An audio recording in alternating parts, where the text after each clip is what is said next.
Delivery नंतर परत संबंध कधीपासून सेफली सुरू करायचे, हा एक कॉमन प्रश्न प्रत्येक कपलच्या मनामध्ये असतो. पण विचारायचा कसा? तर काळजी नका करू, नीट लक्ष देऊन ऐका. आता हे संबंध रिलेटेड रिस्ट्रिक्शन्स का आहेत याची बेसिक सायंटिफिक कारणं जाणून घ्या. एकदा की कारण आपल्याला कळालं की पुढे गोष्टी समजायला सोप्या होतात. तर डिलिव्हरी नंतर गर्भाशयामध्ये आतमधून भरपूर इजा झालेली असते, जखम झालेली असते.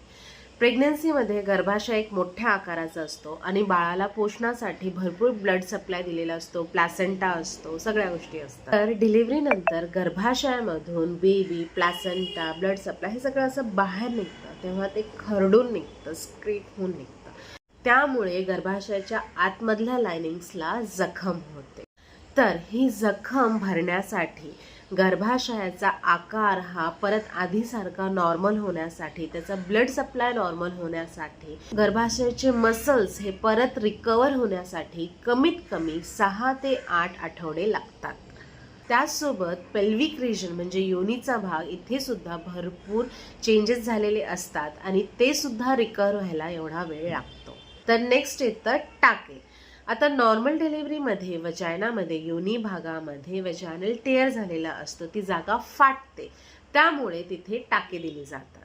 तसंच सिझेरियन डिलिव्हरीमध्ये जरी वरच्यावर पोटावर टाके दिसत असतील तरी लेयर बाय लेयर तुमच्या मसल्सला, फेशियाला, गर्भाशयाला टाके असतात. तर ते सगळी टाके भरायला कमीत कमी 1.5 ते 2 महिना लागतो. नॉर्मल असो किंवा सिझेरियन, वरच्यावर टाके भरायला 7 ते 8 किंवा जास्त जास्त 15 दिवस लागतात. पण त्या ठिकाणी इंटरनल हिलिंगसाठी, आतमधले जखम व्यवस्थित भरण्यासाठी, तिथले मसल्सची परत आधीसारखी नॉर्मल कंडिशन होण्यासाठी एवढा वेळ लागतोच. नंतर येते ब्लिडिंग. जसं मी आधी सांगितलं, गर्भाशय त्याच्या आतमधल्या लायनिंग्सला, आतमधल्या ब्लड सप्लायला, बाकी गोष्टींना हे बाहेर टाकत असतो, कारण आता त्याची गरज नाहीये, त्यामुळे ब्लिडिंग होत असते. आता ही प्रत्येकामध्ये व्हॅरी करते, पण कॉमनली नॉर्मल डिलिव्हरीमध्ये कमीत कमी 1 महिना ब्लिडिंग होतेच, थोडी थोडी किंवा पण ब्लिडिंग असते. आणि सिझेरियन डिलिव्हरीमध्ये मोस्ट ऑफ द ब्लिडिंग ही ऑपरेशन करतानाच होऊन जाते, त्यामुळे ब्लिडिंग ही कमी असते, पण थोडं थोडं ब्लिडिंग हे 1 महिन्यापर्यंत असतं. आणि मोस्ट इम्पॉर्टंट म्हणजे डिलिव्हरीनंतर तुम्ही किंवा तुमची वाईफ ही संबंध ठेवण्यासाठी मेंटली रेडी आहे की नाही. काय होतं ना, प्रेग्नन्सीपासून ते डिलिव्हरीनंतर एका स्त्रीच्या शरीरामध्ये एवढे चेंजेस होत असतात. प्रेग्नन्सीमध्ये लागणारे हॉर्मोन्स हे वेगळे असतात, परत डिलिव्हरी होण्यासाठीचे हॉर्मोन्स हे वेगळे असतात, डिलिव्हरी नंतरचे हॉर्मोन्स हे वेगळे असतात.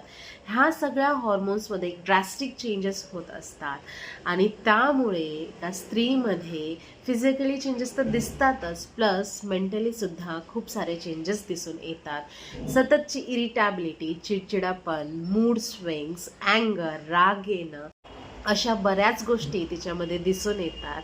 आणि त्याचसोबत डिलिव्हरीनंतर तिच्या शरीराची तर ही फिजिकल कंडिशन असतेच, प्लस तिला तिच्या बाळाला सुद्धा जपायचं असतं, बाळाला सुद्धा सांभाळायचं असतं, सगळ्या गोष्टी करायच्या असतात. त्यामुळे मेंटली ती खूप एक्झॉस्ट होऊन जाते, थकून जाते. त्यामुळे तुम्ही तुमच्या वाईफची कंडिशन जाणून घ्या, तिला मेंटली सपोर्ट करा आणि एकमेकांच्या सहमतीने, कन्सेंटने रिलेशन्स कधी ठेवायचे हे ठरवा.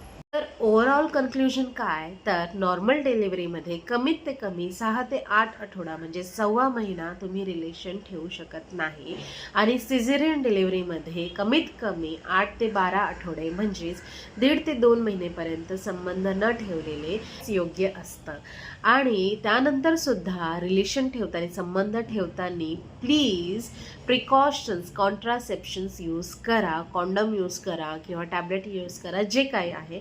कारण डिलिव्हरीनंतर जरी पाळी आलेली नसेल तरी प्रेग्नन्सी राहण्याचे खूप हाय चान्सेस असतात.